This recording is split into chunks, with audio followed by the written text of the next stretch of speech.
Episode 3, Unveiling the Malevolence. The moon hung low in the sky, casting an eerie pallor over Thornfield Manor. The air was thick with anticipation as journalist Sarah Thompson and historian Mr. Samuel Blackwood stood at the mansion's entrance, their hearts racing in the face of the malevolent force that had taken root within its walls. Previously on Whispering Shadows.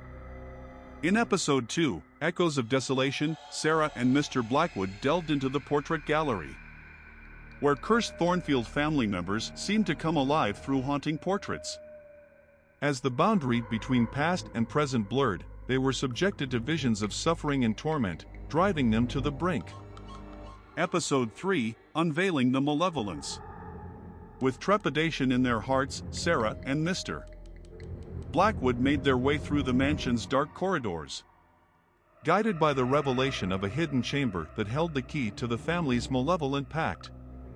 The air grew heavier with each step, the very atmosphere charged with an otherworldly energy.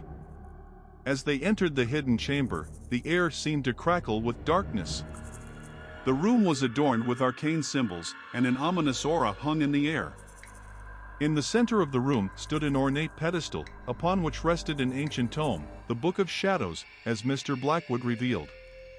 The pages of the book were inscribed with the details of the Thornfield family's pact with a malevolent entity known as the Veiled One.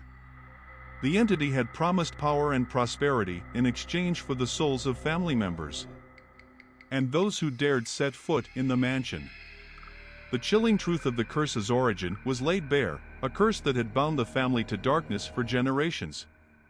As Sarah and Mr. Blackwood pored over the pages of the Book of Shadows, the very room seemed to tremble with the entity's presence.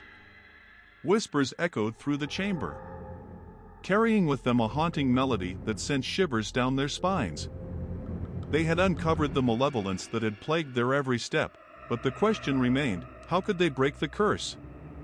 Their answer lay within the pages of the book, within a ritual that required a sacrifice of unimaginable proportions.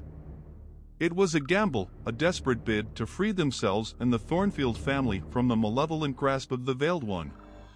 With each passing moment, the entity's influence grew stronger, its darkness seeping into their very souls. As they began the ritual, the mansion itself seemed to rebel against their efforts. The walls groaned, the shadows twisted, and the whispers transformed into anguished cries. The battle against the malevolence was a struggle of wills, a clash between the darkness and the light that still burned within Sarah and Mr. Blackwood. In a final surge of determination, they completed the ritual, and the chamber erupted in a blinding light. The mansion itself seemed to shake, as if the very foundations were being torn asunder. And then, as suddenly as it had begun, the chaos ceased. The oppressive atmosphere lifted, and the darkness that had consumed Thornfield Manor began to recede. Exhausted and battered, Sarah and Mr. Blackwood emerged from the hidden chamber, their eyes reflecting the weight of their ordeal. They had faced the malevolence head-on, challenging the darkness that had haunted them. The curse of Thornfield Manor had been broken, the entity banished back to the shadows from whence it came. As the sun began to rise, its warm light drove away the lingering darkness, revealing a town and a mansion freed from the grip of malevolence. Sarah and Mr. Blackwood exchanged a weary yet triumphant glance. They had faced the horrors of Thornfield Manor and emerged victorious. Whispering Shadows had reached its conclusion, a tale of terror, courage, and the unyielding human spirit. But as they looked back at the mansion, they couldn't help but wonder if some shadows still whispered, waiting for another unsuspecting soul to stumble upon their malevolent secrets.